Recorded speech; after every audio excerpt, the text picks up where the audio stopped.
Bueno, en nuestra segunda sesión de COVID, entonces vamos a hablar ya de aspectos ya hablamos mucho del virus, ahora hablaremos del humano. En la clase pasada hablamos un poquito de la respuesta a anticuerpos al final, pero ahorita vamos a profundizar más en los aspectos inmunológicos de COVID. Entonces, como vemos acá, esta es una enfermedad genérica, una infección genérica, donde se tiene una respuesta inmune frente al encuentro con el patógeno a través de la detección de los PAMs. Ya en la sesión pasada vimos el sistema inmune innato, que es lo que detecta a través de qué adaptadores se detectan en la inmunidad innata en COVID. Y lo que se establece entonces después de esa inmunidad innata, es la inmunidad adaptativa, donde están dos respuestas específicas, que es la respuesta a anticuerpos y la respuesta de células T. En el artículo de Nature, que espero que revisen de perspectiva inmunológica de la respuesta a largo plazo de COVID, vamos a ver que las respuestas de los epítopos y antígenos inmunodominantes, tanto de la parte de anticuerpos como la parte celular, son diferentes. Y además tenemos algunas respuestas que son dependientes de tejidos. Entonces realmente apenas estamos empezando a entender bien la inmunidad de este microorganismo, y esto nos va a permitir pues tener una perspectiva más clara de si las vacunas nos van a proteger durante mucho tiempo, de si va a ser necesario utilizar refuerzos de vacunas, de qué va a pasar. Ya hay evidencia emergente publicada el día de ayer del cruce de vacunas, parece que es un hit, y ya vamos a ver precisamente por qué. Aquí nos va a quedar súper claro a partir de la inmunidad, y además vamos a poder entender probablemente porque las variantes son algo peligrosas. Ya hablamos de las variantes en la clase pasada, aquí vamos a hablar ya de la parte inmunológica. Entonces, esta es una respuesta inmune completamente genérica, y vamos a ver dos respuestas distintas que serían las infecciones, una infección tradicional que se parece un poquito a este modelo, donde nosotros tenemos un aumento de la carga viral sin respuesta innata, precisamente por los mecanismos de evasión del virus, que ya mencionamos que algunas de las proteínas no estructurales interactúan con dianas intracelulares para evitar la expresión de los IRF3 y 7, eso nos explica la transmisión presintomática, etcétera, etcétera. Después viene la respuesta inmune innata, que es donde los que nos ha dado COVID, ahí es donde uno empieza a sentir que está enfermito, entonces le empieza a carraspear la garganta, le empieza a dar malestar general. Bueno, eso es toda esa respuesta innata que es tradicional en casi todas las enfermedades infecciosas.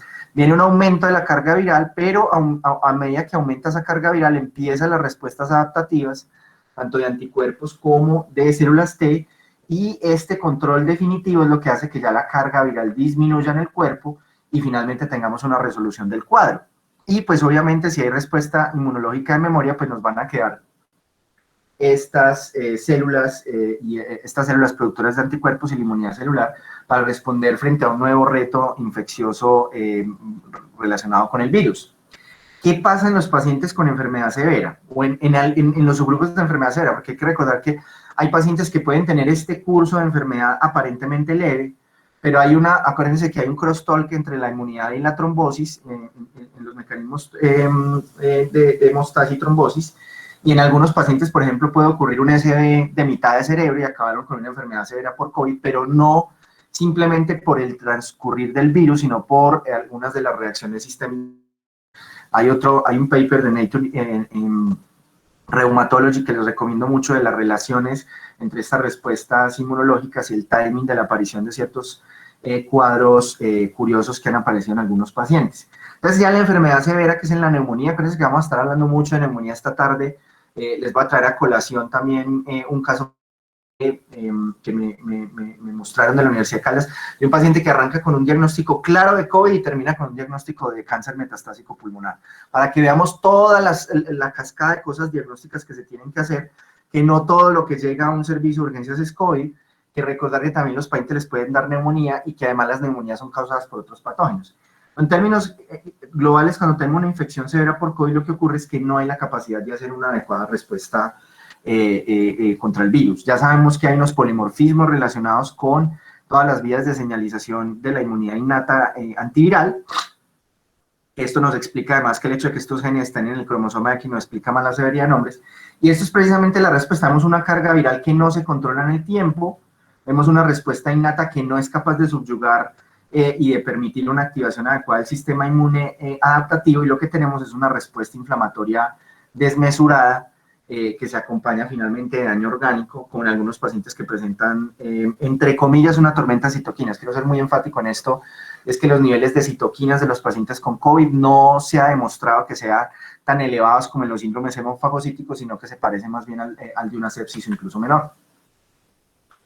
Entonces, las respuestas entonces de las células y las respuestas de los anticuerpos son algo diferentes. Entonces, los pacientes, ¿qué hemos ido sabiendo de las respuestas inmunológicas? Los pacientes que se recuperaron de SARS-1 poseen unas células de memoria T que producen una protección frente al virus SARS-1, acuérdense, China 2003, que lleva 17 años y que sigue siendo efectiva tras de 17 años. Entonces alguien podría decir, bueno, profe, esto se debería cubrir tal cual para SARS-2. De hecho, algunos de los antígenos inmunodominantes de esas cápsides de SARS-1, a pesar de que la similaridad de los genomas es relativamente baja, SARS-1 y SARS-2 tienen apenas un 80% de similitud. Sin embargo, sabemos que estas respuestas robustas de células T frente a algunos antígenos de la nucleocápside son capaces de hacer reacción cruzada contra SARS-2. ¿Qué queremos decir? Que los afortunados que se salvaron de SARS-1, su inmunidad probablemente haga que cualquier infección por SARS-2 sea más leve. Hay que recordar una cosa, muchachos, el SARS-1 no circula en poblaciones humanas hace 20 años, ¿sí? O sea, cuando SARS-1 desapareció, no queda ningún reducto de ese virus, ¿sí? Desapareció completamente de las poblaciones humanas y animales, no se ha vuelto a aislar. Entonces, ¿qué es lo que pasa? La inmunidad que los afortunados que se infectaron y sobrevivieron establecieron es contra una versión del virus altamente consistente, ¿sí? ¿Cuál es el reto que tenemos ahorita? Ahorita tenemos cientos de variedades de SARS-2 ya circulando y sabemos que esos cambios, como lo vimos en la proteína S, esos cambios van haciendo que de pronto los anticuerpos no puedan ser efectivos frente a todas las variantes y todas las versiones del virus. ¿Qué se sabe entonces? Y es que los pacientes no infectados que donan células T específicas de SARS-2 presentan unos patrones de inmunodominancia muy diferentes a SARS-1 y estos patrones generalmente están relacionados con acción frente a la proteína no estructural P7, la NC y la no estructural 13, así como la proteína N. O sea, lo que sabemos es que los pacientes que son capaces de hacer respuestas inmunes, los antígenos inmunodominantes son muy diferentes a la proteína espícula, que es lo que uno vería normalmente en los pacientes a los cuales se les ha vacunado y frente a lo que van las respuestas de anticuerpos. Entonces ya nos va quedando claro un mensaje muy importante, que la inmunidad celular va por otro lado distinta a la inmunidad de anticuerpos y que esta inmunidad celular pareciera que tiene una capacidad de mantenerse en el tiempo de forma interesante. Lo que nos va quedando entonces de resultado de esto, que es un estudio bastante viejito, pero que es muy informativo, es que las infecciones respecto a los beta coronavirus, donde está SARS-1 y SARS-2, producen una inmunidad multiespecífica y duradera de las células T frente a las proteínas estructurales de la nucleocápside. Sin embargo, vamos a ver que en SARS-2 esta película ha ido cambiando un poquito. Entonces, ya un estudio un poquito más nuevo, que salió en septiembre del año pasado, los datos nos demuestran que los individuos que se recuperan de SARS-2 muestran una inmunidad polifuncional antígeno específica que contribuye a unas respuestas celulares de memoria que son rápidas y eficientes. Hasta ahí veníamos, pero acuérdense que en septiembre todavía no teníamos la aparición de variantes de preocupación. Solamente tenemos variantes de preocupación. Entre otras cosas, ya hoy la OMS, los que me siguen en redes, ya la OMS ya hizo la declaración de que la variante de la India es una variante de preocupación. ¿Cuál es la diferencia entre una variante de interés y preocupación? La de preocupación ya ha demostrado por datos epidemiológicos que es capaz de producir o más daño o más contagio, ya no nos cabe ninguna duda. Entonces, en septiembre todavía no habían aparecido estas variantes de preocupación y pues indudablemente hay que ver si estas mismas variantes son capaces de estimular estas respuestas que aparentemente se ven muy benéficas para los pacientes. ¿Cuál es el tema? Que cada vez hemos visto más reinfecciones. Yo estoy seguro que todos ustedes tienen un amigo, un familiar, o incluso ustedes mismos que les ha dado 2 veces COVID. Yo tengo un amigo de acá de Gram, Santiago, que le ha dado 3 veces COVID. 3 veces, ¿sí? Con todos los síntomas, con todos los peluches. Entonces, pues es realmente bien extraño esto, si es probablemente por variantes. Lo que sabemos es que en este estudio que salió en Cell ya en este año, en enero 26 de este año, ya sabemos que las regiones inmunodominantes de las células TSD4 tienen mínima overlap con los epítopos de los antígenos, ¿sí? Entonces, esto es una muy buena noticia para lo que les dije ahorita del famoso crossover. Acuérdense que tenemos vacunas que son específicas de la proteína S, que son las vacunas basadas en ARN mensajero, Moderna y Pfizer. Solo tenemos Pfizer en Colombia, todavía no ha llegado Moderna. Y tenemos vacunas que son de virus completos, como es la vacuna Sinovac, que es un virus completo inactivo, y las vacunas basadas en vectores adenovirales, como la de Johnson y la de Oxford AstraZeneca. Lo que se plantea muy interesante es que si hiciéramos el crossover de vacunas, usted cuando le ponen Pfizer, pues hace todo ese repertorio de anticuerpos tan bacano contra la proteína S, y con el virus ya entero hace esos puros anticuerpos contra las otras proteínas del virus, lo cual parece ser bien interesante. Entonces, es interesante y es que hay algunos pacientes que revelan que tienen una muy buena función de células inmunológicas, ¿sí? Hay que acordar que estos estudios apenas salieron a principios de este año y pues ya los estudios de cinética inmunitaria apenas se pudieron hacer bien desde junio del 2020 en adelante y demostraban de que algunos pacientes tenían una muy buena respuesta de células, pero que la respuesta de anticuerpos iba bajando. ¿Cuál es la aplicación práctica de este concepto para muchos de ustedes que me han hecho preguntas? ¿Qué pasa si yo me puse la vacuna? ¿Debería tomarme una prueba de anticuerpos para demostrar de que todavía tengo inmunidad? La respuesta es no, porque nos vamos a terminar metiendo simplemente en camisa de 11 varas si los resultados salen negativos. ¿Por qué? Porque es que los pacientes cuando ya están convalecientes, la respuesta a anticuerpos puede ir disminuyendo, pero la inmunidad celular allá en los ganglios está muy bien establecida y cuando ya aparece otra vez nuevamente un challenge viral, o sea, uno vuelve y se infecta, pues todo ese repertorio de células T pues va a hacer un aumento de respuesta y va finalmente otra vez a reclutar la memoria de anticuerpos, teniendo en cuenta de que puede ser que yo tenga un bajo conteo de anticuerpos en el suero, en la sangre, pero eso no quiere decir que yo tenga células B de memoria. Sí, eso es lo que nos deja claramente este artículo. Este artículo, muchachos, es una belleza. Este acaba de salir en Nature, pues fue publicado, pero apenas salió en redes hace como media hora antes de la clase, donde demuestra un conglomerado de todos los estudios que nos demuestra, que nos evidencia cuáles son esos cambios de las respuestas o el decaimiento de las respuestas inmunológicas con respecto al número de días y al número de observaciones pues, que se han tenido hasta ahora. Lo bueno es que, como ustedes pueden ver, hay algunos estudios que han logrado analizar pacientes varios cientos de días después de la infección, mientras que otros estudios pues, han logrado nomás observarlos durante unos pocos días. Miren, ¿qué notan ustedes en estos patrones? ¿Qué les llama la atención? Váyanme sacando algunas conclusiones a ver qué ven ustedes en esto.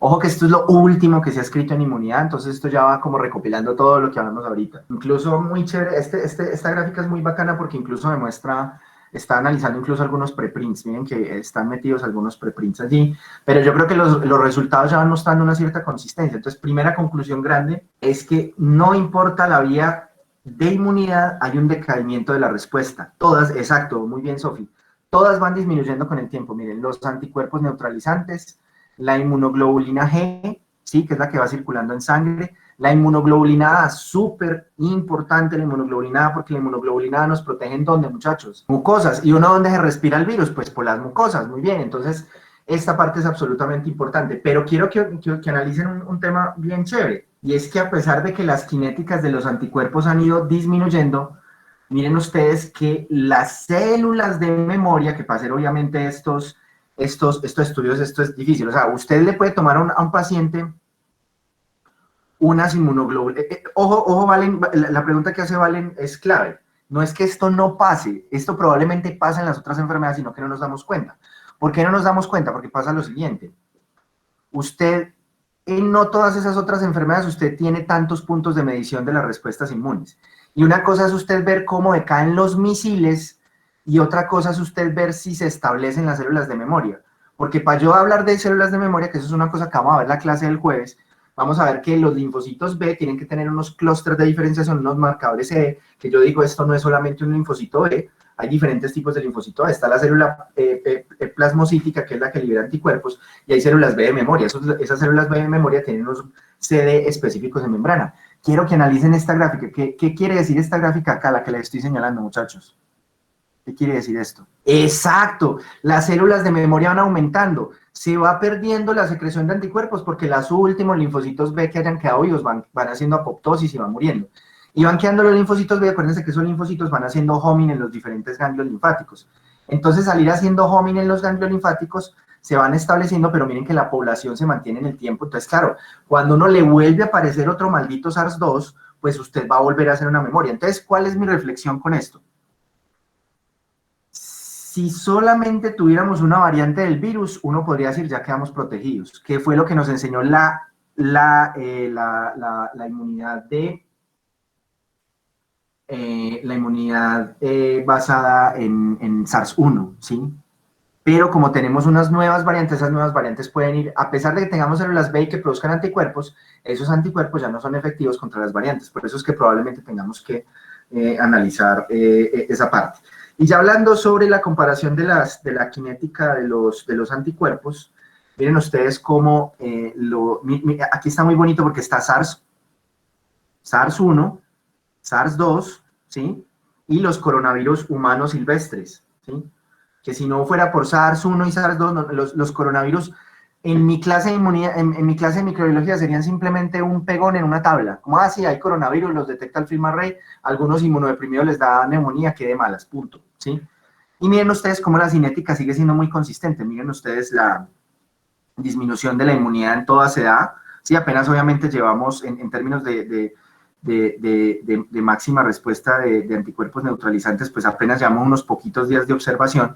En cambio, miren cómo van disminuyendo, ¿sí? Esos anticuerpos neutralizantes en el suero con coronavirus, con SARS-1, ¿sí? Y con coronavirus humanos normales. Pero ¿qué es lo que pasa? Como tenemos células B de memoria que quedan, pues obviamente cuando vuelve otra vez el challenge, uno vuelve y eleva anticuerpos. Miren ustedes cómo las respuestas parecen ser muy consistentes de todos los coronavirus. Miren la cinética. Muy buena la pregunta tuya, Valen. Por ahora no hemos encontrado nada de eso. O sea, hasta ahora no se ha mostrado ADE en ninguno de los estudios que se ha hecho de cinética inmune.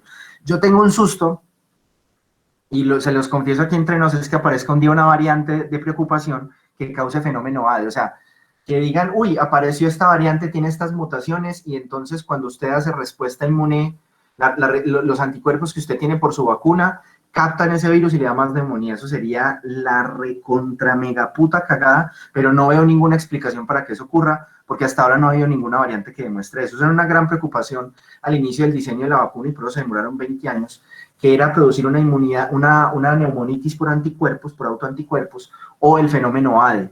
Eso se demostró en algunos estudios in vitro con unas versiones iniciales de vacuna contra MERS y SARS, pero esas dificultades técnicas ya fueron completamente salvadas. Y esto, muchachos, esta C es la más importante. Quiero que miren esto, ¿eh? Lo que tenemos es las diferentes, las diferentes opciones que tenemos de respuesta a anticuerpos dependiendo de si es con base en la vacunación o si es con base en la infección natural, ¿sí?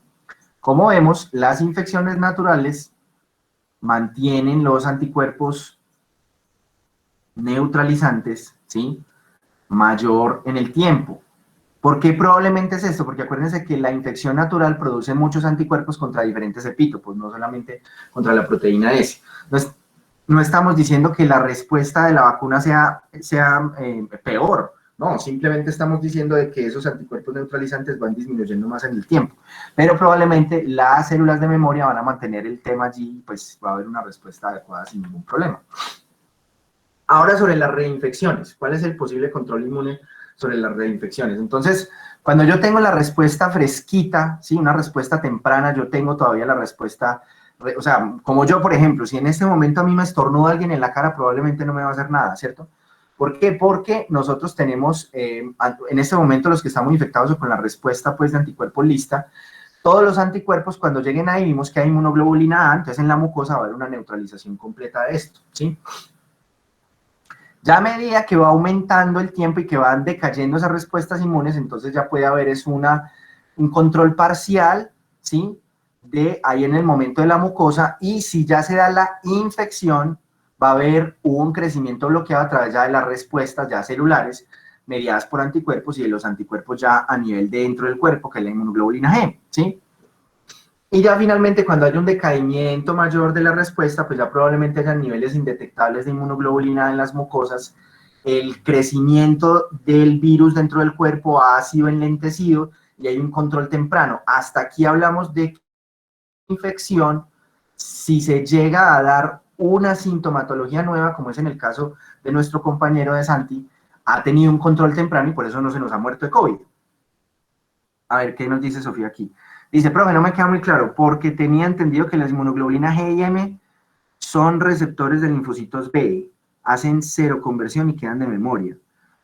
Pero aquí, como van disminuyendo las inmunoglobulinas y los linfocitos B, sí, listo. Eso, ojo, aclaro que esto, la pregunta de Sofía, veo que estás informada, pero pues nos toca hacer bien la clase de linfocitos B y de inmunidad humoral, pero voy adelantando algunas cositas. Lo primero es, el receptor de membrana de los linfocitos que nunca han sido expuestos al antígeno es la inmunoglobulina M. Vamos a ver unas gráficas muy bonitas cómo se ve la inmunoglobulina M. Entonces ustedes saben que esos anticuerpos y los receptores de las células T se van aumentando el repertorio de posibles antígenos a través de la hipermutación somática. Ese es todo ese proceso pues, de desarrollo de los linfocitos que es bien complicado. Y eso entonces crea que uno tenga un linfocito B con un receptor M que puede detectar, por ejemplo, SARS-2, ¿sí? Entonces, ¿qué pasa? O bueno, cualquier bicho, pues una influenza o lo que sea. Entonces, ese receptor de membrana, cuando se pega al linfocito, al antígeno, va a permitir que ese linfocito B se convierta en célula presentadora de antígeno. Entonces, por un lado, va a tratar de engolfar ese antígeno, lo va a procesar y va a hacer todo el proceso de presentación de antígeno a través del complejo mayor de histocompatibilidad tipo 2, ¿sí? ¿Qué es lo que va entonces a favorecer eso? De que el linfocito B, al presentarle antígeno finalmente a un linfocito T, pues van a quedar el linfocito T y el linfocito B que responden contra eso mismo. Esa es como la gran ventaja, ¿sí? Pero por otro lado, esa unión de la inmunoglobulina M de membrana con ese antígeno va a producir que ese linfocito B o que esos linfocitos B empiecen a secretar anticuerpos de inmunoglobulina M, lo cual esa inmunoglobulina M va a permitir que los macrófagos del vaso y de los ganglios linfáticos capten ese antígeno y empiecen a presentar más antígeno. O sea que de alguna forma ahí la inmunidad humoral le ayuda también a la inmunidad celular.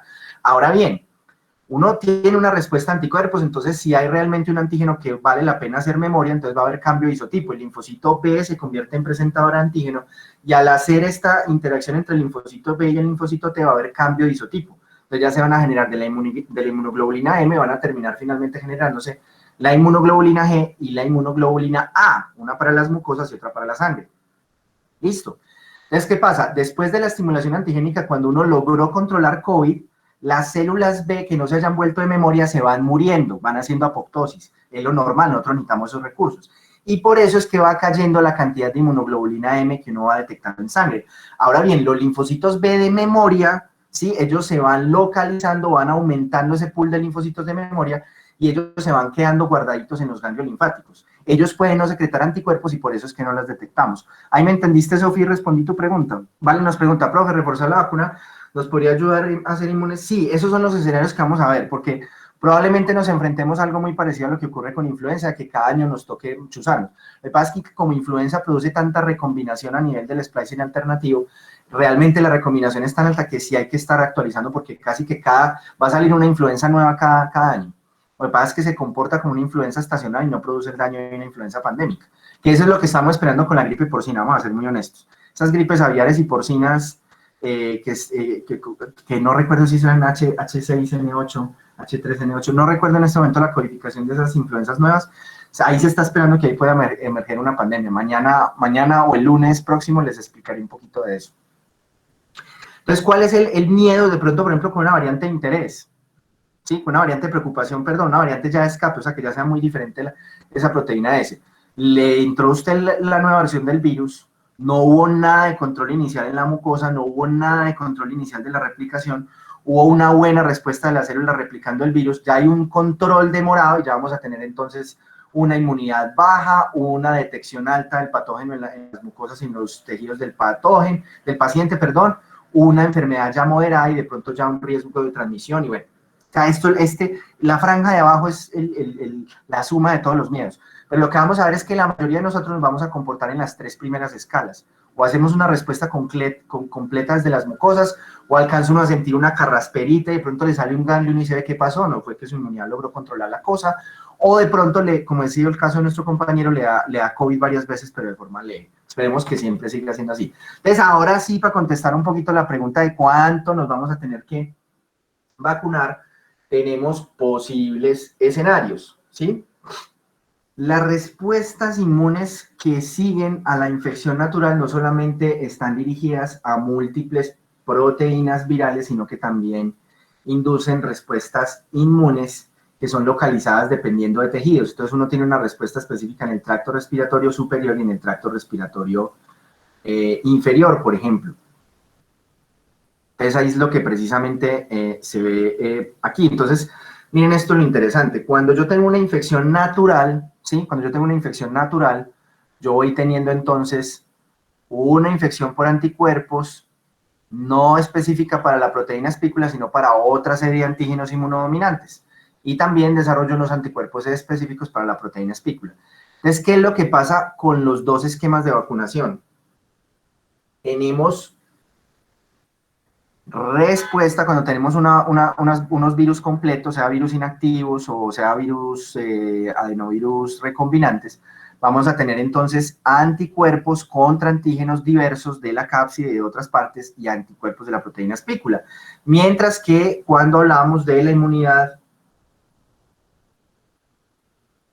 de las vacunas tipo Pfizer, vamos a tener solamente la inmunidad frente a la proteína espícula. ¿Qué es el gran talón de Aquiles de COVID? Estamos de acuerdo. Sí, no hay ninguna duda, pero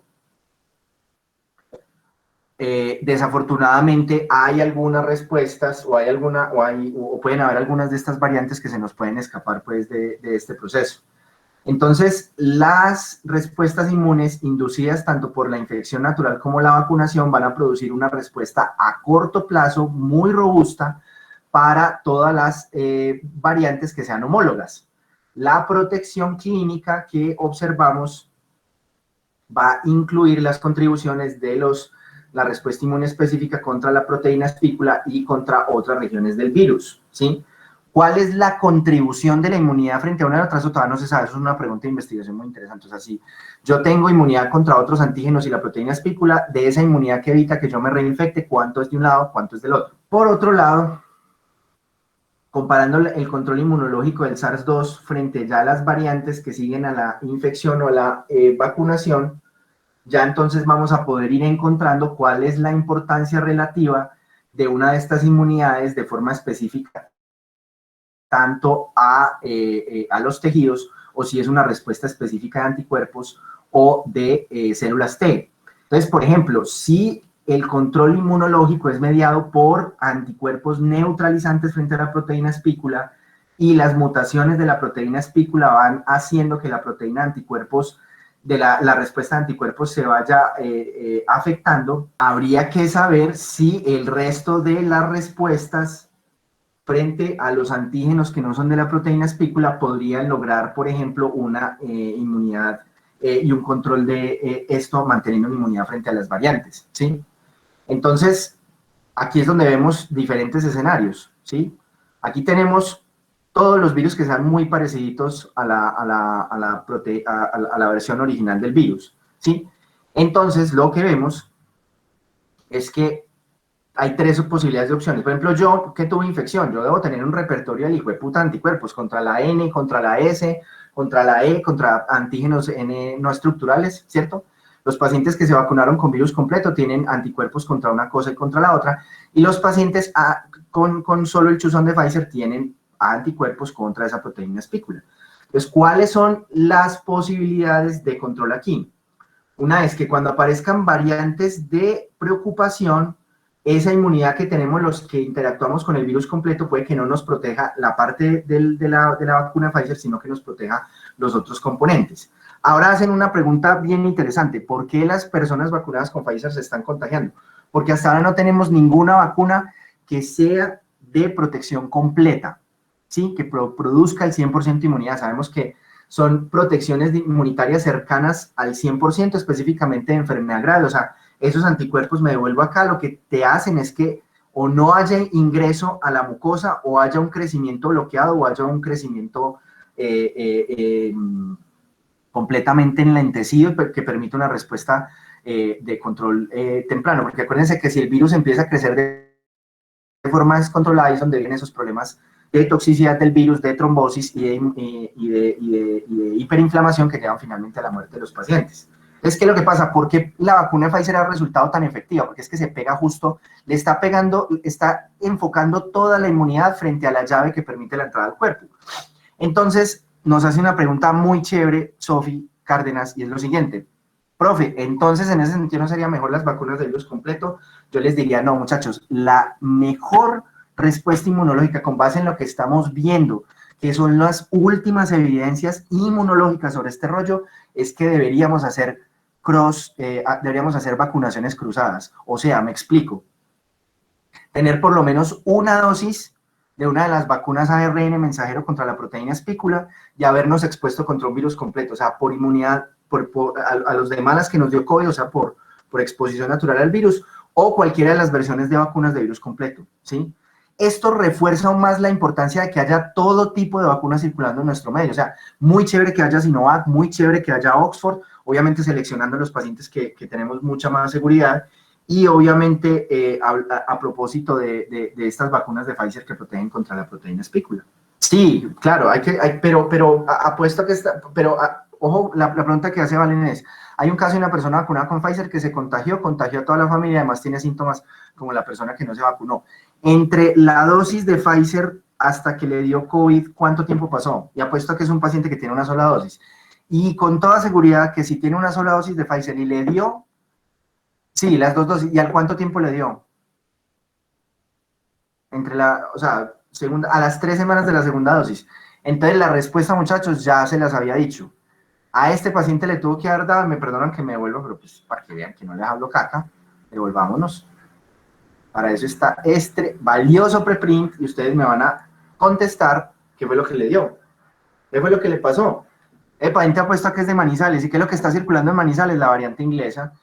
¿Qué pasó? Ese paciente no se nos murió de COVID, no le dio la forma grave, pero miren que cuando uno ya ha completado la segunda dosis, tiene riesgo de que le dé alguna de las variantes de interés, ¿sí? Para que lo tengan presente. Entonces, muy probablemente ese paciente se contagió por una de las variantes nuevas, pero le previene de que le dé enfermedad grave, ¿sí? Por eso necesitamos, entonces, ¿cuál es la conclusión de esto? Necesitamos nosotros vacunar cuanto antes a todo el mundo, ¿sí? Para que si nos llega a dar COVID por una variante, sea por lo menos una infección leve. Bueno, entonces, los síntomas de COVID, ahora sí entremos a la clínica. Ya sabemos todo el proceso inmunológico entre los pacientes que le entró el virus, se replicó en la mucosa y una respuesta temprana. Esto es lo que les va a ocurrir, ¿sí? Entonces, está la lista completa de síntomas de COVID, ¿cierto? Tos, fiebre, mialgias, dolor de cabeza, disnea, dolor de garganta, diarrea, náuseas, vómito, anosmia, ageusia, rinorrea, escalofríos, fatiga, confusión y dolor en el pecho o presión en el pecho, especialmente los pacientes cardiovasculares. Pero esto tiene unas diferencias en sus frecuencias. Miren ustedes que la tos solamente está presente en el 50% de los pacientes, la fiebre solamente en el 43%, la mialgia en el 36%, dolores de cabeza en el 34%, disnea en el 29%, dolor en el 20%, diarrea en el 20%, náuseas y vómito en el 12%, y ya todo el resto de los otros síntomas puede ser menor al 10%. ¿Qué concluimos? Esta es una enfermedad que es oligosintomática. Natalia Roa, aclaro, si me dio COVID, ¿sí? Y me aplicaron una dosis, no necesito más. Háblame por el internet, yo te mando la foto del artículo para que se lo muestre a los familiares. Miremos que la mayoría de los no hay ningún síntoma del 100%. Acuérdense que cuando veíamos malaria, el 95-98% de los pacientes tenía fiebre. O sea, esto es una enfermedad que es oligosintomática, que no tiene un cuadro completamente consistente. O sea, yo no puedo hacer un diagnóstico de COVID por clínica, es un error muy grave. Ahora bien, uno puede tratar de utilizar esos síntomas para uno poder enfocar las cosas, que es un esquemita que nosotros nos inventamos y que le hemos hecho mucho énfasis a las empresas y a los a los grupos que nosotros hemos consultado. Esta es la misma lista, pues, de los síntomas más agregando otros. Y nosotros clasificamos los síntomas en rojo, naranja y amarillo. Entonces, los síntomas rojos son los síntomas canónicos de la enfermedad y que además se relacionan con alta carga de virus, ¿sí? Los pacientes que tienen tos, congestión, secreción nasal, todo el espectro, pues, de síntomas respiratorios y fiebre y escalofríos, estos son pacientes que tienen alta carga viral, ¿sí? Estos son pacientes que están exhibiendo el mecanismo primario de transmisión. Un paciente con fiebre, en ese momento, tiene viremia elevada. Un paciente con tos, congestión, náusea, vómitos, diarrea, está botando virus por todos lados, ¿sí? Entonces, estos pacientes con síntomas rojos son los que tenemos que aislar rápidamente, ¿sí? ¿Por qué? Porque sabemos que en las dinámicas económicas, o sea, el ideal para uno como funcionario de salud pública es aislar a todo el mundo, que se separen unos de otros con metros de distancia durante 15 días, un balde para las necesidades, una caja de arroz chino al lado, y en 15 días se acaba la pandemia, pero ese no es el mundo real, la gente tiene que salir a trabajar. Entonces, los pacientes que tengan este crisol de síntomas se deben quedar en la casa, porque son una rama de destrucción masiva, pueden contagiar un montón de gente.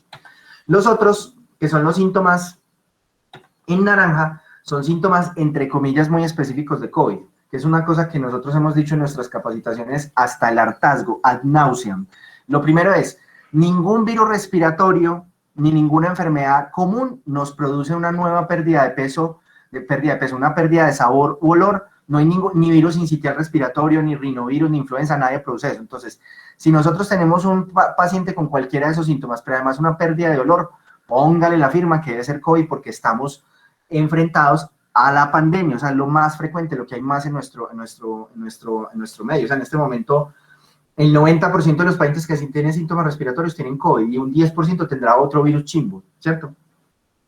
Y lo otro muy importante es si en mi casa hay alguien más enfermo. Entonces, si por ejemplo, yo como hice, por ejemplo, yo cuando estaba seguro de que yo tenía COVID, cuando a mí y a mi pareja nos dio síntomas al mismo tiempo, es el patógeno en este momento más peligroso, más contagioso que hay en este momento en nuestra comunidad. Entonces, si usted llega a una casa y ve 4 tosiendo, ¿para qué se pone a usted a decirse, será que es un rinovirus? No, es un COVID, no le busque vueltas, ¿sí? Entonces, estos son 2 síntomas. Entonces, cuando usted tenga la conjunción de estos síntomas, 2 de estos, ese paciente tiene COVID hasta que no nos demuestre lo contrario. Vale, no se ha logrado encontrar asociaciones específicas sobre pacientes. Por ejemplo, los primeros pacientes de Caldas les daba mucha diarrea. El paciente 0 de nosotros de acá en Caldas, que era un gringo que vino a hacer pajarología, pues a ver pajaritos, acá ese paciente ingresó a la presentación con un cuadro de diarrea. Ni un solo síntoma respiratorio.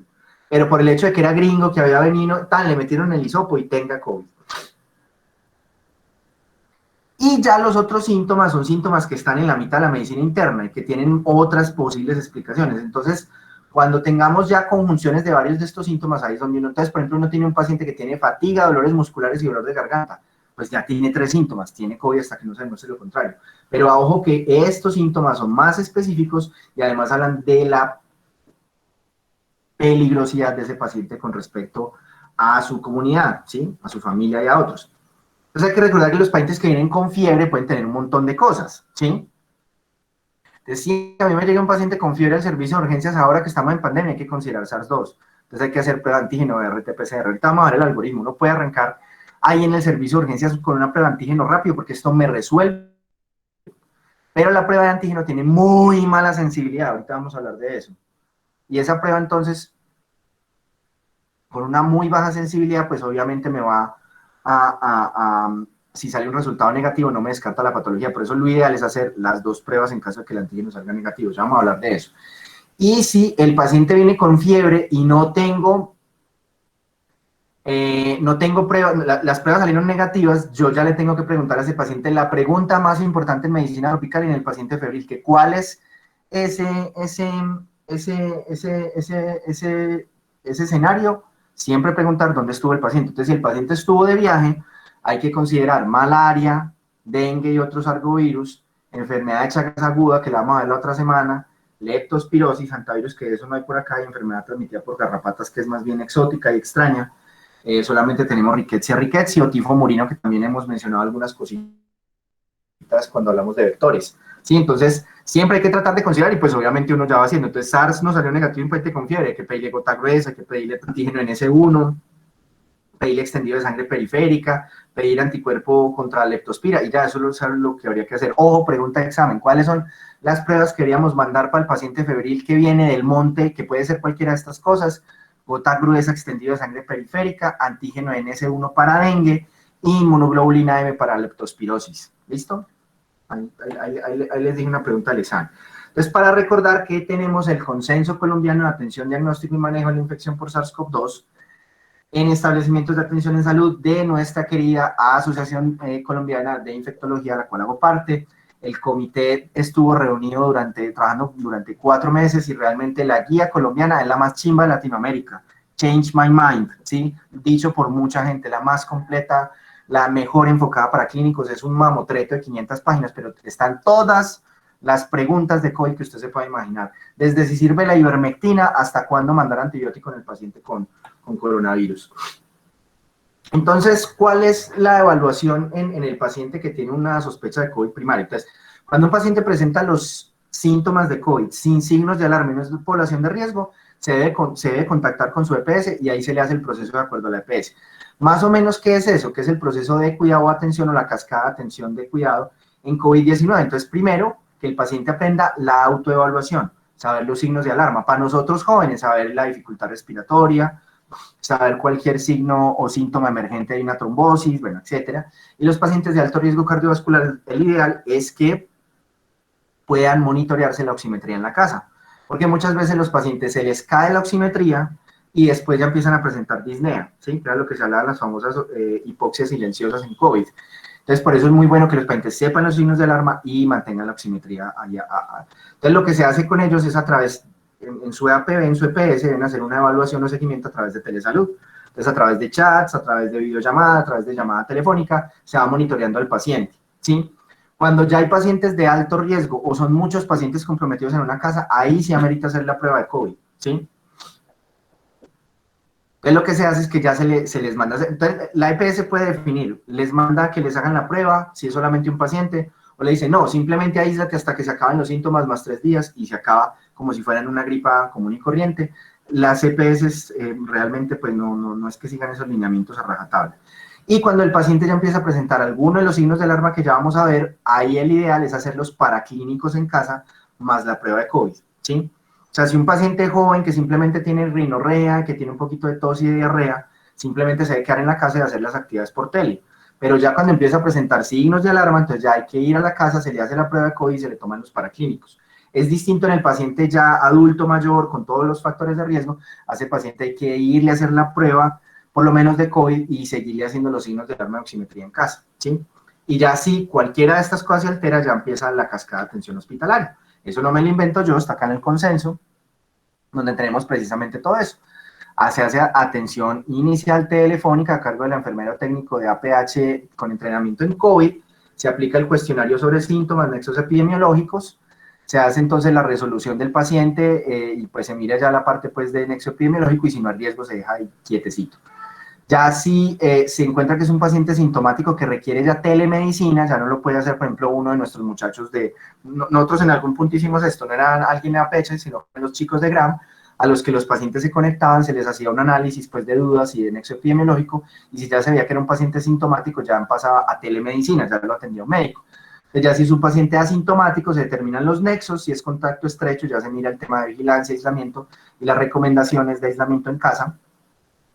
Y si es un paciente sintomático, ya se hace la anamnesis, si son síntomas leves, seguimiento diario por teleasistencia con revaloración diaria, y si ya presenta síntomas moderados a graves, ya entonces debe ser una remisión dentro de su red de atención. Lo que se puede hacer con muchos pacientes que incluso con enfermedad moderada o leve, que ya se está echando para moderada, si hay los recursos y en quien los cuide, se puede cuidar en casa. Entonces hay pacientes que pueden tener oxígeno en casa, monitoreo de síntomas, exámenes en casa, eso depende de la red de atención. Entonces, si la infección sigue leve, se sigue haciendo el monitoreo, la oximetría, manejo sintomático. Antihistamínicos, ¿sí? Antitusivos para evitar los síntomas de la tos. Se pueden utilizarse basados en opioides o no opioides. Acetaminofén, y no se recomienda ni AINES ni tampoco opioides sedantes, ¿sí? Solamente se recomienda eso, antihistamínicos, antitusivos, acetaminofén y evitar los AINE. ¿Por qué evitar los AINE? Porque los pacientes cardiovasculares que además tengan COVID pueden terminar haciendo problemas renales, entonces es mejor cuidarles el riñoncito.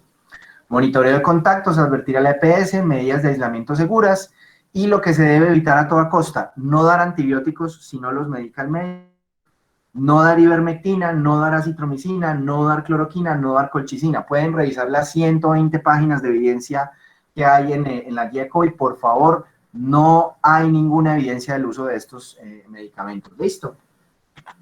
Entonces, esta es más o menos la cascada de eventos en COVID. La mayoría de los pacientes van a incubar, ¿sí? Ya saben ustedes que el periodo de incubación clínica es más o menos de 2 a 14 días, después de que inician los síntomas, que generalmente es entre el día 5 y 7. Ahí entonces van a empezar con la enfermedad y más o menos 7 días después de haber presentado la enfermedad, los pacientes que se van a agravar ya empiezan a presentar algunos síntomas ya de alarma. La disnea se da generalmente entre el día 8 y 9 y ya el síndrome de distrés respiratorio agudo es más o menos a los 10 días. Quiere decir que por eso uno, digamos, como médico sufre tanto con sus viejos, con los abuelos, con los pacientes que le comentan a uno y con la gente que le consulta a uno. Porque llega y dicen, pues, el viejito con hipertensión, diabetes y obeso le dio COVID. Le hicieron la prueba RT-PCR, ya 4 días de enfermedad. Y entonces uno está cansado de escuchar historias cuando le dicen al día 7, ay, no, mi papá va muy bien, ya está como bien, yo lo veo como repuestico. Y uno le dice, hermano, hay que esperar, o sea, hasta que no llevemos 12 o 14 días de enfermedad y que digamos ya pasamos al otro lado, no hemos salido al otro lado. Porque lo que se va viendo es que los pacientes se agravan es después de la primera semana de síntomas. Precisamente, ¿por qué? Porque no hubo un control virológico, ya se produce un daño inmunomediado, como lo vimos en toda la parte de la fisiopatología.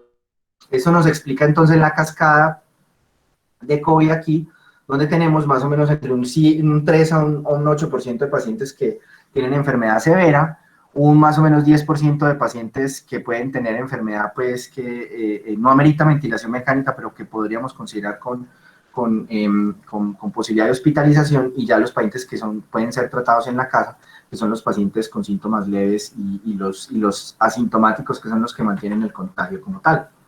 Entonces tenemos diferentes pruebas las pruebas las debemos utilizar para diferentes objetivos, ¿sí? Pues las pruebas en los pacientes asintomáticos, hacemos el monitoreo de contactos y el screening de pacientes asintomáticos. Entonces, que en tal clínica hubo entonces un brote, entonces a todos les toman la prueba, ese es el screening de pacientes asintomáticos.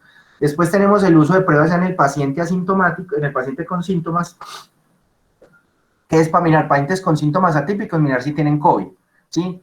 Que el paciente, como nos mostraron en un reporte de caso por ahí en Estados Unidos, un paciente que lleva 4 días de hipo, y 4 días de hipo y 4 días de hipo, le tomaron una tomografía a ver si tenía un tumor que le irritaba el diafragma, le encontraron los infiltrados en opacidades de virus merilado clásicas de COVID, le tomaron la prueba y bingo, diagnóstico, ¿sí? O en el paciente que tiene los síntomas clásicos de COVID y se le hace entonces el diagnóstico.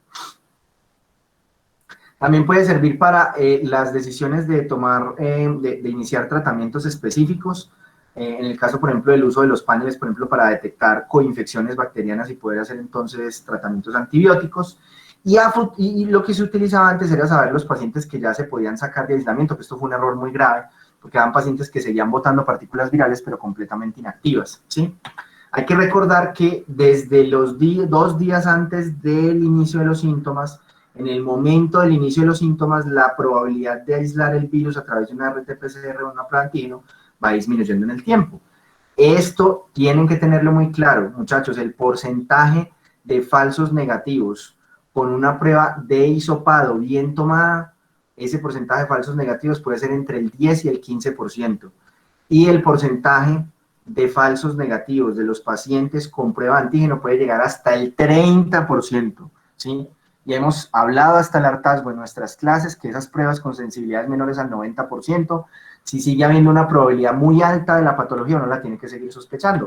Eso nos explica este algoritmo que se puede ver un poquito complicado de cómo deben ser el uso de las pruebas de SARS-2 en la práctica clínica. Entonces, si un paciente lleva menos de 7 días de síntomas, menos de 10 días de síntomas, ese paciente todavía tiene carga en la mucosa respiratoria, así sea poquita. Entonces, a estos pacientes generalmente en los servicios de urgencia les hacen una prueba de antígenos porque el resultado se da en 2 horas. Si esa prueba de antígeno sale negativa y hay una alta sospecha de SARS-2, ¿por qué hay alta sospecha de SARS-2? El paciente tiene infiltrados bilaterales en la placa de tórax, está hipoxémico, viene de un contacto positivo de COVID ya comprobado, pues como fue el caso, por ejemplo, de la familia que nos comentaron allí. Entonces es un paciente altamente sospechoso. Entonces, ¿qué es lo que se le debe hacer? Se le debe repetir una prueba, pero no de antígenos, sino una RT-PCR en 48 a 72 horas. Lo mismo, si la prueba inicial fue una RT-PCR, salió negativa, pero hay una alta sospecha, se repite una prueba de RT-PCR. Y ya, si sale negativo, hablamos entre comillas caso descartado, como el caso clínico que les voy a mostrar esta tarde, que es precisamente un análisis de caso que van a presentar en unos compañeritos de ustedes de la Universidad de Caldas al grupo de geriatría. ¿Sí? Muy amablemente me prestaron el caso clínico para que lo analizáramos, para ver cómo uno puede arrancar con una sospecha muy alta de COVID y puede ir disminuyendo la probabilidad preprueba hasta que uno dice esto no es. ¿Por qué llegaron al resultado, por qué llegaron a la conclusión de que no era un COVID? Porque salió todo negativo, antígeno y RT-PCR, y además cuando ya se miró la placa, ya se encontraron, la placa de tórax y la tomografía, se encontraron otras cosas no compatibles con COVID, y además en los paraclínicos se vio que la lactato deshidrogenasa no estaba elevada, que la ferritina no estaba elevada, que el paciente tenía leucocitosis, entonces ya nos fue como hablando pues de otro parche distinto. Ya si menos de 10 días antígeno RT-PCR sale positiva, ya se arranca el algoritmo terapéutico, ya arrancamos a tratar a ese paciente. Ahora bien, ¿qué habíamos dicho ahorita? Los pacientes generalmente cuando se van a chuletear, cuando se van a complejizar, se van a complicar, son pacientes que llevan más de una semana enfermos. Entonces ahí es donde uno empieza a gatas prietas a veces a poder hacer el diagnóstico correcto. ¿Qué pasa entonces cuando el paciente lleva más de 10 días pero tiene una neumonía ya importante, ya es una neumonía? Entonces lo primero es, vamos a tratar de hacer prueba de RT-PCR, pero de una muestra profunda. Ya no hacemos la violación de cabeza con hisopo, sino que se hace ya una muestra, ojalá, de aspirado traqueal. La prueba que tiene mejor rendimiento es la prueba de aspirado traqueal, ¿sí? Es la prueba de mejor rendimiento. Ahora bien, y otra de las cosas que se puede hacer es tomar inmunoglobulinas M. Entonces el paciente salió con una RT-PCR positiva e inmunoglobulinas positivas, caso confirmado, arranque otra vez el algoritmo terapéutico, ¿sí? Y si hay un paciente que resultó con RT-PCR positiva e inmunoglobulinas negativas, repita el set de pruebas solamente una vez y vuelve y mira el resultado ya de la serología, ¿sí? Si sale una IgM positiva, hablamos de una infección reciente y arrancamos el algoritmo terapéutico. Miren que esto se parece mucho a lo que hemos visto en otras patologías, pero hay que hacer una claridad. Ojo con esto. Los pacientes que tienen COVID grave, algunos tienen una respuesta muy tardía de anticuerpos. O sea, tienen COVID, por X o Y motivo, por alguna dificultad técnica, la prueba no salió positiva y la inmunoglobulina M no salió positiva, ¿sí? Pero tiene una alta sospecha, tienen los infiltrados del libro, el paciente es un contacto positivo, tiene la ferritina en las nubes, el dímero en las nubes, está linfopénico, todo ese espectro de cosas que vemos en COVID. Entonces, ¿qué es lo que hay que hacer ahí? En esos pacientes que tengan patrones radiológicos pulmonares atípicos donde puedan tener una coinfección, pueden tener neumonía por dos lados, o que necesito tratar de aclarar ese diagnóstico para decir, hombre, no me salieron las pruebas de COVID positivas, pero ya descarté otros patógenos y tengo todo este crisol de cosas que me hacen que este paciente debería ser tratado como COVID y se le puede arrancar el protocolo recovery con todos los esteroides y todo eso. Ahí cuando tengo esa duda, mando el panel multiplex respiratorio, porque es que miren muchachos, la ventaja que tienen estos paneles de neumonía, que me detectan adenovirus, coronavirus, MERS, SARS, coronavirus humanos, metaneumovirus, rinovirus, influenza A y B, para influenza, virus incitial respiratorio, bacterias atípicas, que ustedes saben que son un video porque no crecen en cultivos, clamidia, legionela, micoplasma, y todas las bacterias que producen neumonía, todas, estreptococo, estafilo, todas las que producen, incluso los bacilos gram-negativos. Entonces, si yo tengo un paciente que había alta sospecha, las pruebas de inmunoglobulinas hemos hablado que son a veces malas o pueden no salir positivas, por X o Y motivo salió negativo, pero el paciente tiene todos esos, o sea, placa de tórax consistente, lactato deshidrogenasa elevada, ferritina elevada, dímero D elevado, pero por alguna razón salen las pruebas, trátelo como un COVID. Y más porque usted ya tiene aquí una evidencia en un panel multiplex que no es una coinfección y que todo lo otro salió negativo, teniendo en cuenta que los lavados broncoalveolares para el uso de estos paneles de neumonía tienen muy buen rendimiento diagnóstico. Listo. Entonces, con ese algoritmo ya tenemos claro el paciente que tiene o no tiene COVID, ¿cierto? Y como vimos, para uno decir no tiene COVID, hay que coger criterios clínicos, las pruebas, por lo menos haberlas repetido 2 veces y tratar de analizar toda esa información en el contexto del paciente. Porque recordemos que no todo lo que circula es COVID. Estos son datos de nosotros de Gram, en ayuda con el laboratorio del doctor Silvio Marín, quien hizo estas pruebas de paneles múltiplex, donde observamos que el virus sincitial respiratorio y el metaneumovirus son uno de los virus que más circulan justo en este momento, ¿sí? En este momento estamos en 2021, pero sabemos que esto es época de virus sincitial respiratorio, miren que coge a mitad de año, ¿sí? No se les olvide eso, no todo lo que circula aquí es COVID.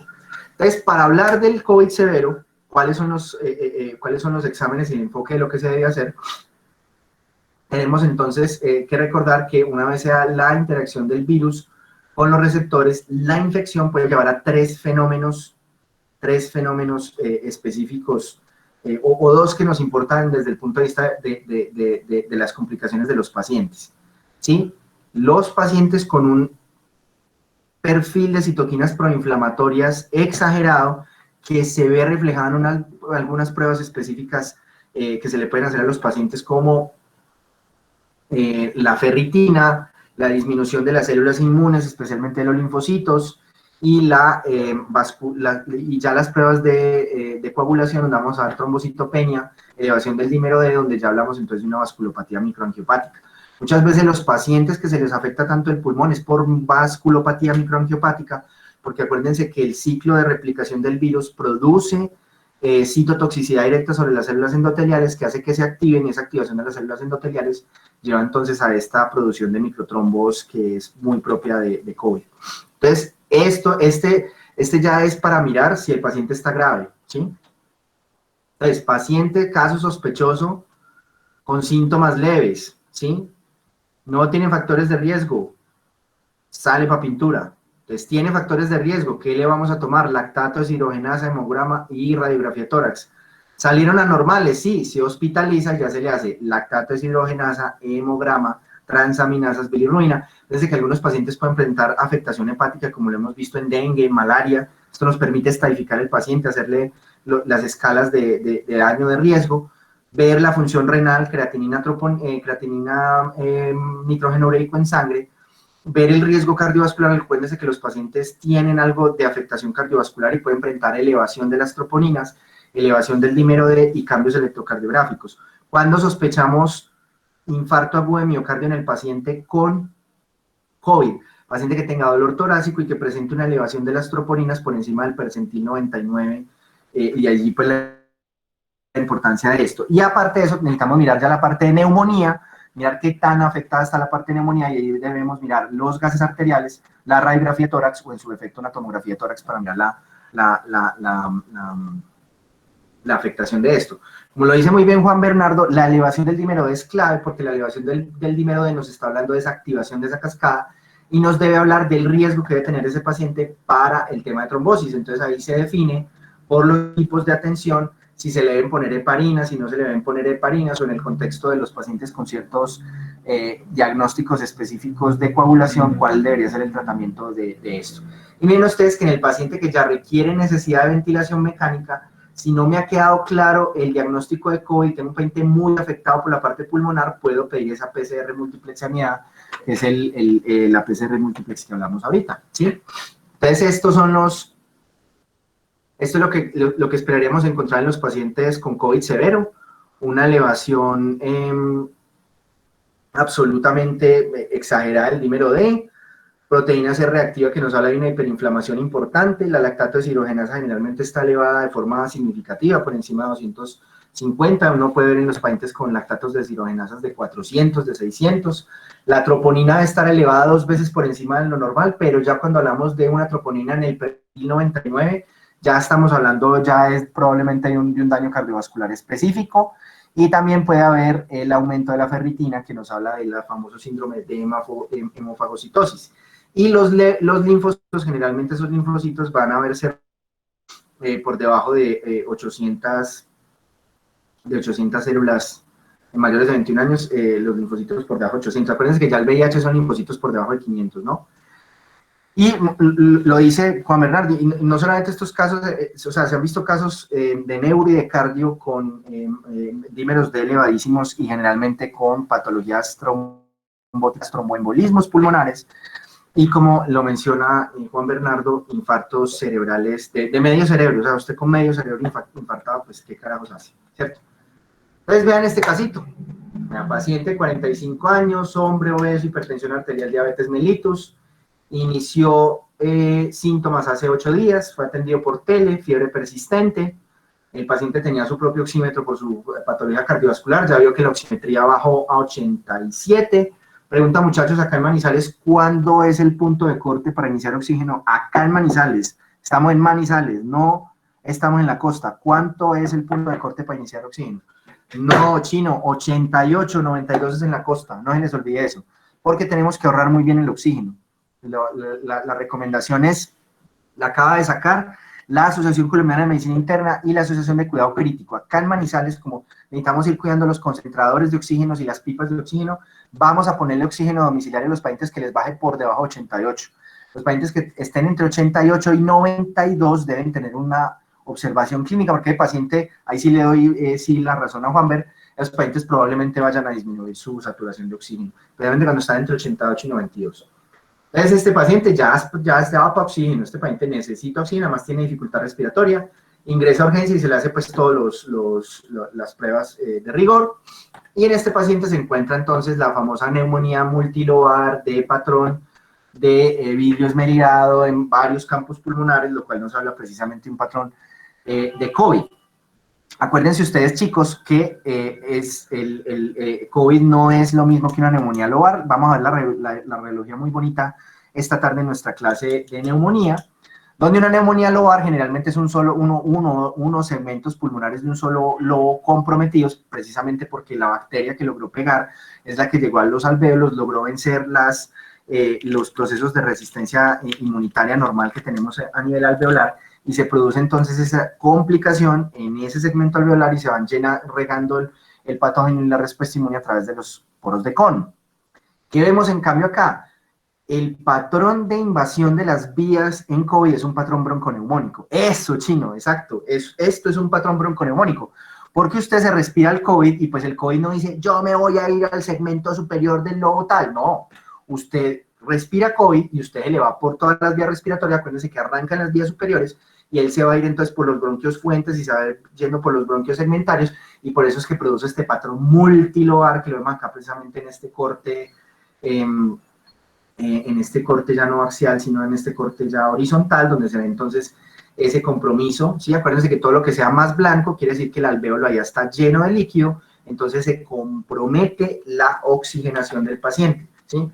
Entonces, yo sé que ustedes no han visto neumonía, no han visto, perdón, radiología, que esto es una cosa que van a ver más adelante, pero acuérdense de una cosa, cuando un paciente no me viene con lo típico de COVID, y esto se los voy a poner en el examen, o sea, con toda seguridad que va a haber un caso de COVID, que todo va a ir con cara de COVID, y les voy a poner la foto de la placa, y la placa va a mostrar un absceso, o va a mostrar una adenopatía gigantesca, y usted ahí dice, me tengo que rascar la cabeza y tengo que mandar más pruebas diagnósticas, no me puedo comer todo de que todo es COVID. Entonces miren que dependiendo de la organización de radiología que usted analice, entonces vamos a tener los famosos patrones clásicos de esta vuelta. Entonces son alto nivel de sospecha, las opacidades en vidrio esmerilado, periféricas bilaterales con las líneas interlobulares visibles, las opacidades entonces multifocales con morfología redonda con o sin consolidación. Vámonos entonces a lo que no tiene cara de COVID, una consolidación lobar aislada, sin opacidades en vidrio esmerilado, donde se ve, por ejemplo, cavitación, engrosamiento de rama pleural. Muchachos, esto que yo se los pongo acá en amarillo, también sumado también en la BSTI que habla de linfadenopatías, ¿eso a qué se les parece? Cuando hablamos de linfadenopatías, cavitación, consolidación lobar, derrame pleural, estamos hablando de qué patología grande. Esa es una de las opciones, pero váyanseme con calma. Neumonía, sí, chicos, neumonía. que puede ser cualquiera de las anteriores, una neumonía lobar por neumococo, una neumonía multilobar por estafilo, una neumonía cavitada por pseudomonas, una neumonía por atípicos o una tuberculosis aguda, ¿sí? Entonces, vamos haciendo la conexión con el tema de neumonía esta tarde. Si a mí me llega un paciente con síntomas respiratorios a mi servicio de urgencias, como estamos en una gran puta pandemia, ¿qué es lo primero que tenemos que descartar? Los leo. ¿Qué es lo primero que vamos a descartar? COVID, claro. Entonces, ¿qué vamos a hacer al paciente? Le tomamos una prueba de antígeno y si la prueba de antígeno sale negativa, tengo que hacer una prueba de RT-PCR. Y esa es otra cáscara, muchachos, que les voy a poner en el examen. Que va a ser, ya, incluso les digo el encabezado de la pregunta. Paciente con sospecha de COVID, le tomé una prueba de antígeno, salió negativa, descarto COVID. Eso es falso, le tengo que hacer una RT-PCR, ¿sí?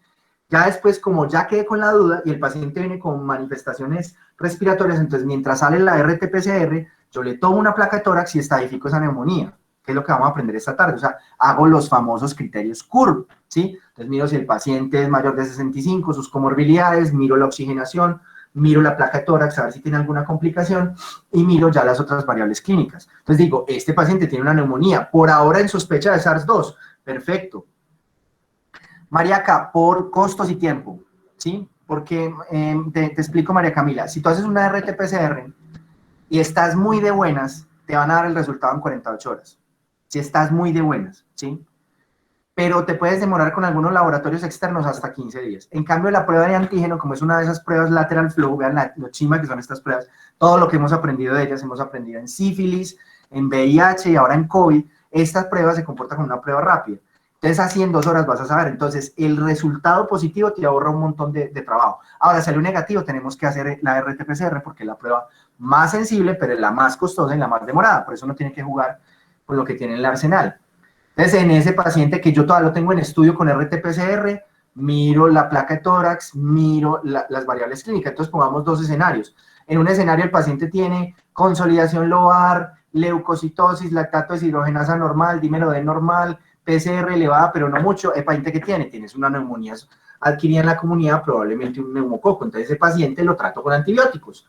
Me salió la RT-PCR negativa, él no tenía COVID. Ah, maravilloso, listo. Ahora el otro paciente, no, es neumonía multilobar sin derrame pleural, no veo tampoco adenopatías ni cavitaciones y está así como un SRA bilateral y el paciente tiene la lactato deshidrogenasa volada, tiene el dímero D volado, tiene la ferritina volada, tiene linfopenia, leucopenia, ese paciente tiene COVID. Así todavía la RT-PCR no me haya salido positiva. Muchachos, vamos a hacer muchos casos clínicos de eso, porque usted me tiene que coger el paciente que tose y me lo tiene que clasificar en tuberculosis, en bronquitis y no tiene nada, o en COVID, o en una neumonía cavitaria, lo que sea. Ese es el objetivo de este curso, ¿listo? Entonces, el famoso uso de antibióticos aquí, no, yo no les voy a hacer mucho énfasis en esto, pero es para que lo conozcan, de cuándo se deben poner antibióticos en COVID. Entonces, uso de antibióticos en COVID, en enfermedad leve o moderada, nunca se pone antibiótico. Era el caso que les puse ahorita, patrón radiográfico común, los mismos paraclínicos, le voy a arrancar entonces el oxígeno, todo eso, RT-PCR positiva, ese paciente necesita oxígeno, si necesita oxígeno necesita también antitrombosis y necesita entrar al recovery y ponerle entonces de pronto un esteroide si es el caso pues de enfermedad moderada. Y ya en el paciente con enfermedad grave, no iniciar antibiótico empírica es un error que estamos cometiendo mucho. Una de las tesis de mis residentes, del doctor Robert y el doctor Hugo, lo que van a hacer es coger todas esas coinfecciones de COVID, o sea, los pacientes que hayan arrancado con COVID y después hacen una infección bacteriana, y vamos a mirar entonces cómo va el tema de resistencia antibiótica. Lo que nos han mostrado los estudios en otras partes es que nos estamos tirando los antibióticos porque le estamos poniendo antibióticos a todo COVID grave, ¿sí? Entonces ya lo que se tiene que hacer es una evaluación de el tiempo de evolución desde la fecha de los síntomas. Entonces, si es un paciente con una falla respiratoria grave y que tiene una neumonía lobar, con colección pleural, loculadas, con cavitación, con nódulos subpleurales, con una linfadenopatía mediastinal, tengo que considerar otras neumonías, tuberculosis o sus amigas. Si el paciente lleva entre 7 y 14 días, evaluar el patrón radiológico. El patrón no es asociado a COVID. Cultivo y muestras moleculares, o sea, panel múltiplex, más cultivo de tuberculosis, más cultivo de hongos. Eso ustedes ya lo saben, muchachos. Ya me salió entonces positivo, ya empiezo la guía de tratamiento, me dio, este paciente tiene una TB miliar, o tiene una TB grave, o este paciente tiene un hongo, o este paciente tiene una neumonía por influenza, o tiene una neumonía por cualquiera de las bacterias. Y si ya el paciente lleva 14 días o más, ya hay que evaluar si está en ventilación mecánica, porque si está en ventilación mecánica, debo empezar a pensar es en aplicar los criterios para neumonía asociada a la ventilación, que nos vamos a encontrar un montón de pacientes así. Arrancas con COVID, llegas al servicio de urgencias, te chuleteas, te intuban, te meten a cuidado intensivo y después allá llega y te culea una pseudomonas. Eso es lo que le va a pasar a muchos pacientes como nos van los resultados de los diferentes estudios que se están poniendo. Bueno, entonces esta es la clasificación de COVID, ¿sí? Enfermedad leve, enfermedad moderada, enfermedad grave o enfermedad crítica. Y ahí están los diferentes criterios. Tengan en cuenta que antes había una diferenciación pobre entre enfermedad grave y crítica porque la mayoría de los pacientes se llevan a ventilación mecánica. En enfermedad grave, estos son los pacientes que siguen estando desaturados, estos se les van a poner unas técnicas de oxigenación que no las tenemos en la casa ni en un servicio de urgencias, que son cánulas de alto flujo, unas mascaritas de reinhalación todas curiosas, para tratar de evitar a toda costa llevar al paciente a ventilación mecánica, porque cuando ya lo llevamos a ventilación mecánica, esos pacientes tienen una mortalidad elevada, ¿sí? Y ya esto se lo dejo para el que le guste pues ya la parte crítica. ¿Se acuerdan lo que habíamos hablado de neumonía y de que la oxigenación y todo eso? Lo bonito que esto tiene que ver también con COVID. Usted tiene un paciente desaturado, a pesar de que la máscara ya está al 50%, lo ve con uso de músculos accesorios de la respiración, está en distrés respiratorio, frecuencia respiratoria volada, retracciones intercostales, ese paciente se le va a chuletear. Entonces, si el paciente está hipotenso además, el paciente de una ventilación mecánica, con estas características, pues no vamos a entrar allí. Por ejemplo, si tiene una PAFI muy baja, hay que pronarlo, hay que tratar de poner un PIP, hacer bloqueo neuromuscular. ¿Quién me explica por qué en un paciente que está choqueado, que tiene hipotensión, o sea, que tiene comprometido el gasto cardíaco, debo hacerle un bloqueo neuromuscular asumiendo que además tiene todas estas cosas? Respiración paradójica abdominal, retracciones intercostales, frecuencia respiratoria elevada y uso de músculos accesorios. El que me diga eso se gana 3 décimas. Repito la pregunta, tengo un paciente hipotenso, se me cayó el transporte de oxígeno, comprometido el gasto cardíaco, lo tengo que poner en ventilación mecánica por esto, ¿por qué debo hacer bloqueo neuromuscular y encargarme de la ventilación del paciente? ¿Quién me lo dice? No, pues sí, pero no. ¿Qué es lo que yo estoy buscando? Acuérdense que el transporte de oxígeno está determinado por dos cosas, el contenido arterial de oxígeno y el gasto cardíaco. ¿Por qué si un paciente está en distrés respiratorio, tiene tapados los alvéolos y tiene estas características clínicas, uso de músculos accesorios, taquipnea, retracciones intercostales, ¿por qué debo intubarlo? ¿Qué es lo que yo gano con el intubado si lo tengo hipotenso? No, la ventilación mecánica, eso, Natalia, sí le pegó muy bien, Natalia, mejorar el gasto cardíaco. Cuando yo estoy, aquí ustedes que están escuchando mi clase se están gastando un 4% del gasto cardíaco poniéndome cuidado, respirando, ¿sí? Pues, obviamente usando el cerebro y eso, otro poco del gasto cardíaco, pero solo respirando están gastando el 4%. Cuando este paciente ya está aumentado el trabajo ventilatorio, dado por estos signos clínicos que lo van a ver ustedes allá ya pues cuando arranquen sus rotaciones clínicas, y ese paciente además está hipotenso, al yo llevarlo a ventilación mecánica, al bloquearle los músculos y a darle todo precisamente lo que voy a, exacto, cuando un paciente está en aumento de trabajo ventilatorio, el 25% de su gasto cardíaco se está gastando en mantener respirando al paciente. Entonces, si yo lo pongo en ventilación mecánica, recuperé un 25% de gasto cardíaco para que ese paciente no se le muera el cerebro. Clave, ¿cierto? Entonces ahí ya se va mirando si el paciente tiene falla cardíaca, una exacerbación y ya se va haciendo pues todo el resto del proceso. Listo. Correcto, Juan Bernardo, muy bien. Se hace una ventilación mecánica por presión positiva, se hace un bloqueo neuromuscular completo para que ese paciente quede completamente relajado, ya se le da por presión positiva, se le mete a la vía aérea. Muy bien. ¿Qué otras cosas pueden haber en COVID grave? Pacientes que tengan sepsis, pacientes que tengan shock séptico, pacientes que tengan trombosis aguda, que aquí les dan los criterios, y una cosa que se ha visto en niños, que es el famoso síndrome inflamatorio multisistémico, que la única tarea que les voy a dejar a este respecto es en qué se parecen el síndrome MISC y la enfermedad de Kawasaki. Es una tarea, eso lo buscan en Wikipedia. MISC versus Kawasaki. ¿Cómo se manifiestan las dos? Como ahí tienen ustedes, yo les paso obviamente las diapos, ahí lo tienen, pero necesito que tengan en la cabeza que los niños, hay una cosa que antes les daba que se llamaba enfermedad Kawasaki, que tiene que ver con anticuerpos, probablemente con inmunocomplejos, y uno se rasca la cumbamba y uno dice, ¿qué relación habrá entre COVID y esto? ¿Listo? Por otro lado, los pacientes hay que recordar que hay otras manifestaciones extrapulmonares de COVID, ¿sí? Yo en el examen no les voy a poner lista exhaustiva, como dígame, de las siguientes 25 manifestaciones extrapulmonares, ¿cuál no es de COVID? No, es solamente para que lo tengan presente, de que muchos pacientes pueden tener un COVID leve y en ese curso de COVID leve terminan haciendo una complicación grave. Entonces, dentro de todas las cosas que se tienen en lo neurológico, nuestra amiga, la doctora Daniela Duque, quien está muy entusiasmada por darles la clase de neuroinfección, ya la estoy programando con ella.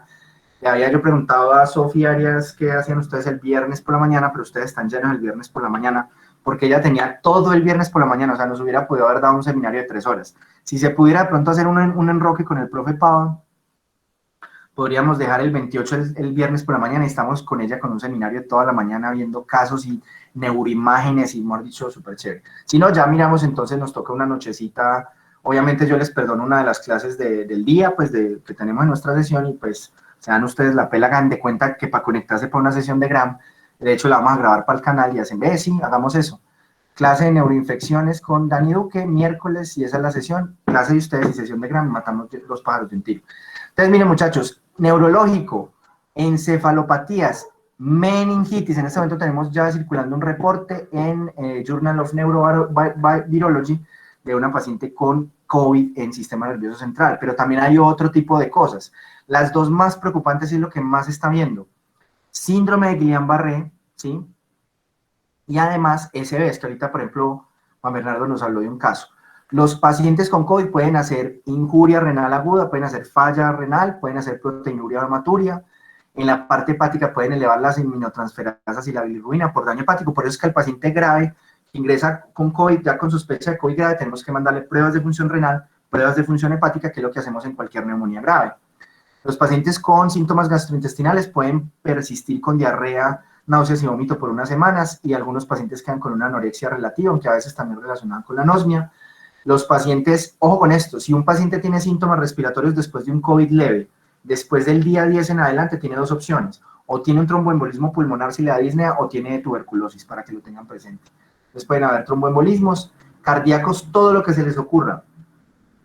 Isquema miocárdica, shock cardiogénico, arritmias. Por eso es que a los pacientes con COVID, cuando ingresan, hay que tomarles troponinas, EKG,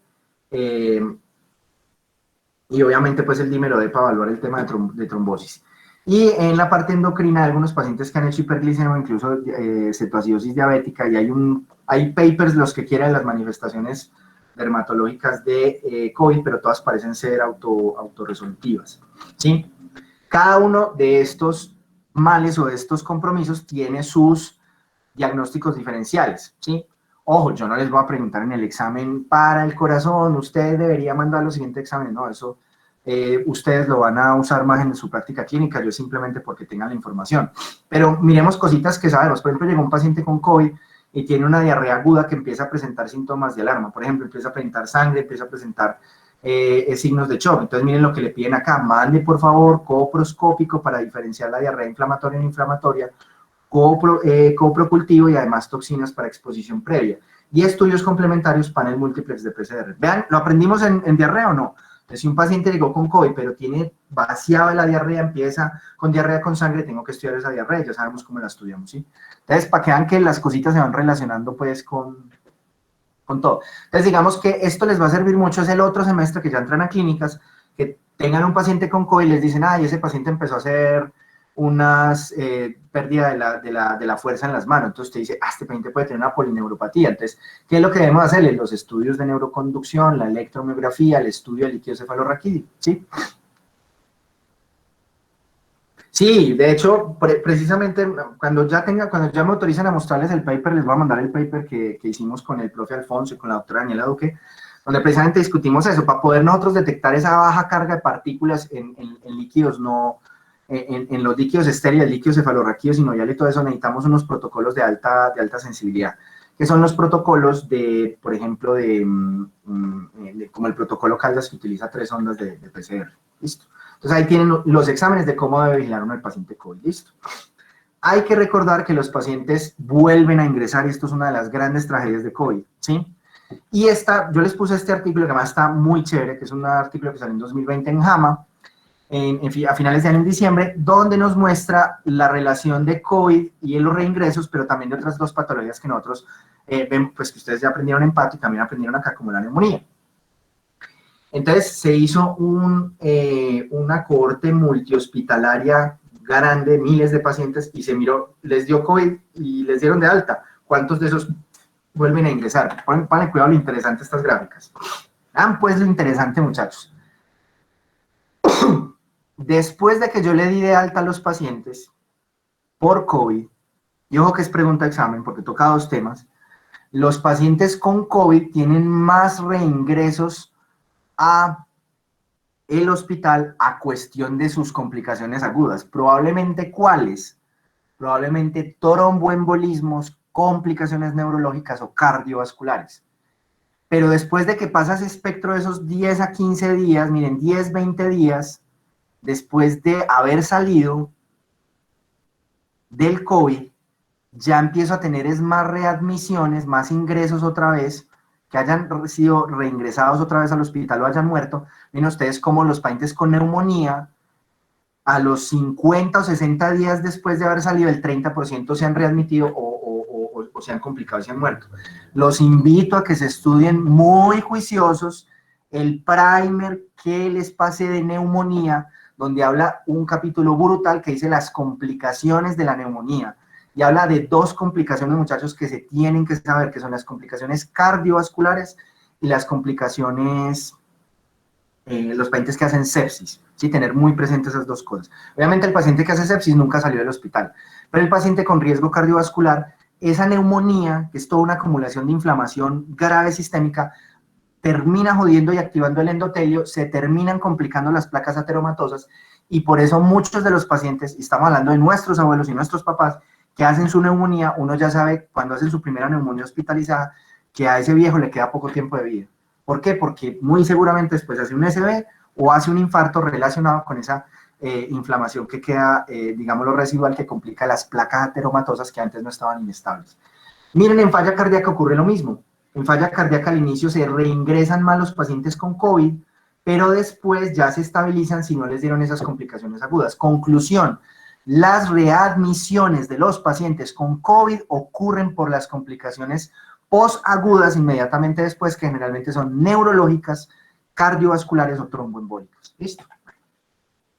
Entonces ahí es donde viene este tema que es grave, que es el síndrome post-COVID, que realmente ha preocupado mucho a los científicos porque esto ha llevado a afectaciones en la atención de los pacientes. Hay pacientes que quedan con ciertos síntomas que se asocian, por ejemplo, a fenómenos como fibromialgias, y los médicos no le creen a los pacientes. Entonces hay que saber que estas complicaciones existen, se están haciendo un montón de estudios para saber los pacientes post-COVID qué son esas afectaciones que les quedan, porque esto es una gran aproximación a un montón de cosas que no sabemos del sistema inmune. O sea, ¿por qué después de una enfermedad viral aparentemente autolimitada, incluso asintomática, algunos pacientes terminan con unas cosas que uno podría denominar autoinmunes, ¿sí?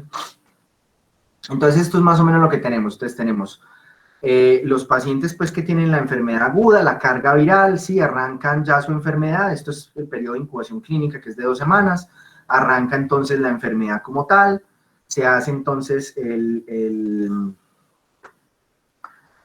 control del virus, de la viremia, y acá es donde hablamos del COVID agudo, ¿sí? Y ya después entonces empezamos a tener todo el espectro de males que se dan después del COVID.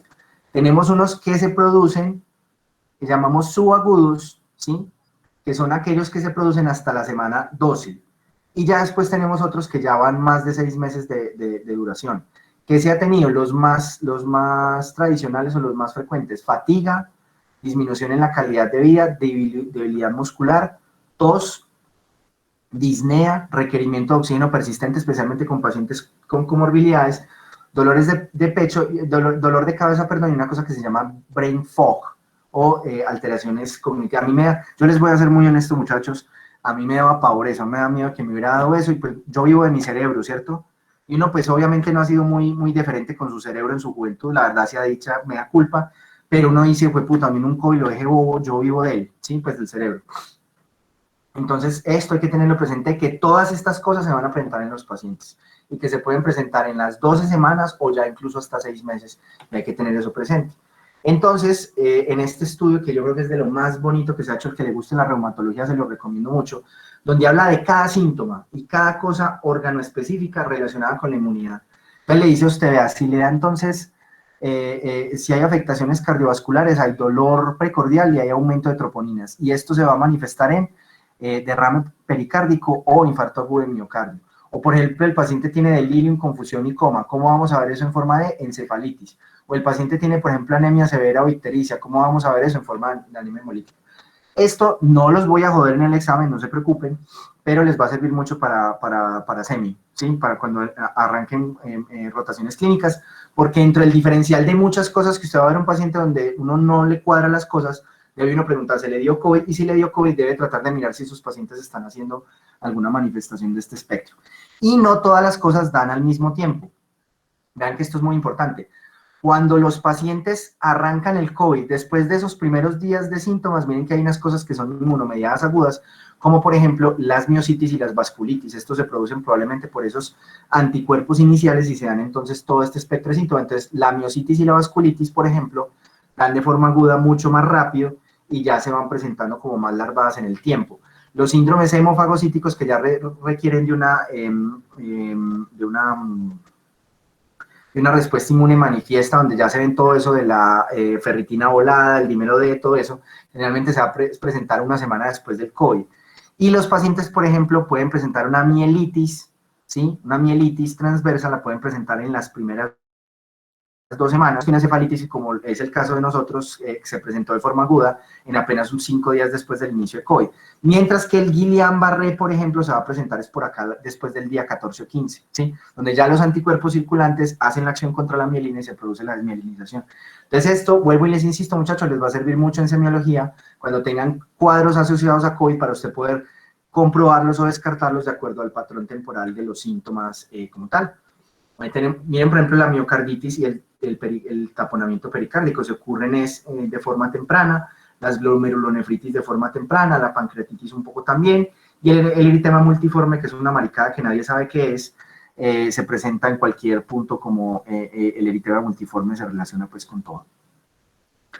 Entonces, muchachos, ya para cerrar, esto es lo que nos queda entonces de la cascada de eventos de COVID. Acá lo que siguen, las diapositivas que siguen a continuación, son las diapositivas que ya tienen que ver con la parte de salud pública de COVID. O sea, la parte de uso de tapabocas, de por qué debemos hacer cuarentenas, que yo creo que ustedes me han escuchado mucha carreta al respecto. Tenemos mucho en el canal de Gram así ese respecto.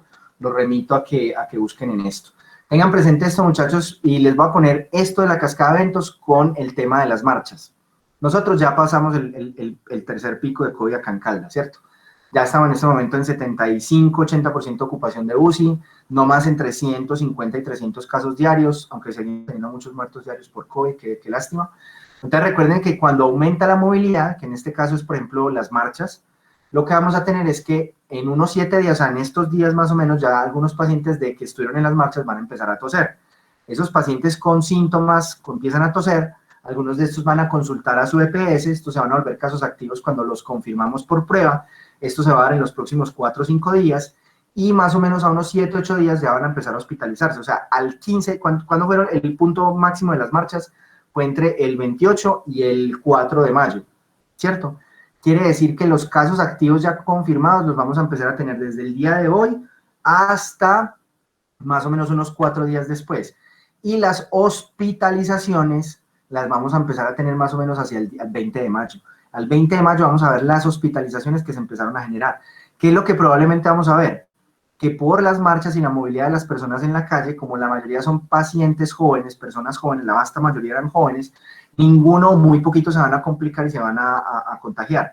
Pero estos casos sospechosos y activos van a ir a sus casas, van a contagiar a sus papás, a sus primos, a sus tíos, y esos tíos y primos, esos sí, por ahí en un mes van a llegar a la UCI. O sea que probablemente vamos a ver es un efecto tardío Si es que hay alguna relación, mi sospecha es que esto va a ser igual que en las marchas del Black Lives Matter en Estados Unidos, donde el hecho de que la gente estuvo en la calle, con muchos utilizaron tapabocas, van a evitar entonces que se den estos rebrotes de COVID. Y listo, muchachos, acabamos nuestro seminario de SARS-CoV-2. Es la información más actual y más completa que hay sobre la enfermedad. Espero que lo aprovechen mucho.